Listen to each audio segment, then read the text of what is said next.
Zee 24 तास एक पाऊल पुढे।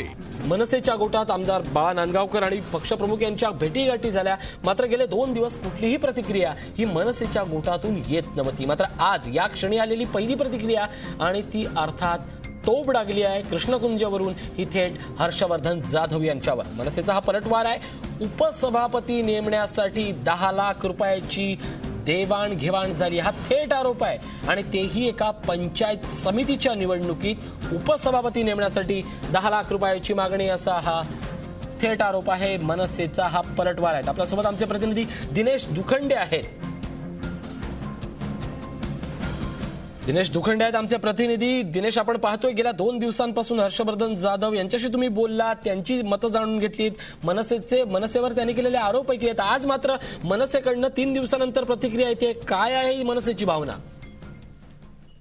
ऋषी, मनसेकडून आता आमदार हर्षवर्धन जाधव यांच्यावर पलटवार करण्यात आलेला आहे। ज्या पद्धतीने हर्षवर्धन जाधव यांनी मनसे प्रमुख तसंच पक्ष आणि नेते यांच्यावर सेटलमेंट आणि आर्थिक व्यवहाराचे आरोप केले होते, आपल्या नाराजीची भावना व्यक्त केली होती, आज मनसेनं आपल्या बाजूने खुलासा केलेला आहे। हर्षवर्धन जाधव यांनी कन्नडमध्ये उपसभापती नेमण्यासाठी 10 लाख रुपये मागितले होते उपसभापतीकडून।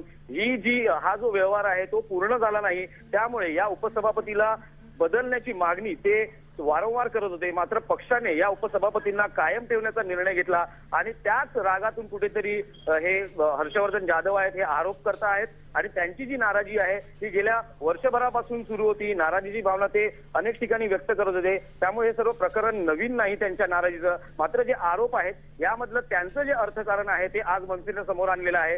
गौतम शिरसाट नावाचे उपसभापती आहेत, त्यांनाही आज या औरंगाबाद स्थानिक पदाधिकाऱ्यांच्या बैठकीला जी मुंबईमध्ये झाली त्यामध्ये बोलवण्यात आलं होतं। राज ठाकरेही या बैठकीला उपस्थित होते। एकूणच हे सगळं प्रकरण राज ठाकरे यांनीही समजून घेतलेलं आहे आणि त्यानंतर मनसेचे स्थानिक संपर्क अध्यक्ष सतीश नारकर यांनी पुन्हा एकदा ज्या पद्धतीने हर्षवर्धन जाधव यांनी आरोप केले होते त्या आरोपांना प्रत्युत्तर दिलेलं आहे आणि ज्या पद्धतीने हर्षवर्धन जाधव यांनी राजीनामा आता मागे घेतलेला आहे, तर हे संपूर्ण प्रकरण याआधीच ठरलं होतं का, हे नाट्य होतं का, अशा पद्धतीचा संशय किंवा अशा पद्धतीची शंका ही त्यांनी उपस्थित केलेली आहे।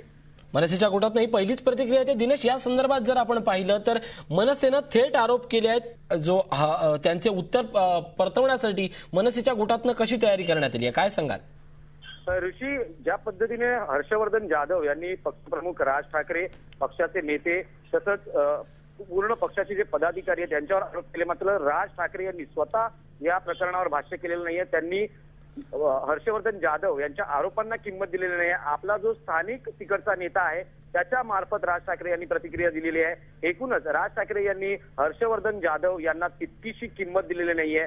पक्षात आमदार असताना हर्षवर्धन जाधव यांच्याकडून वारंवार नाराजी व्यक्त केली जात होती, पक्षामध्ये आपली घुसमट होते आहे।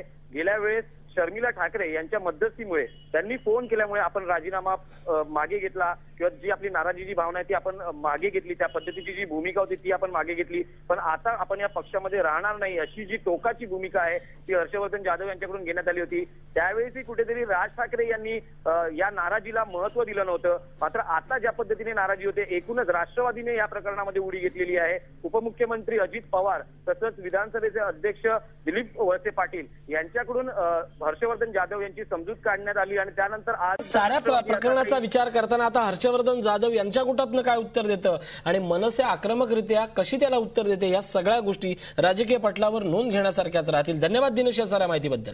झी 24 तास एक पाऊल पुढे।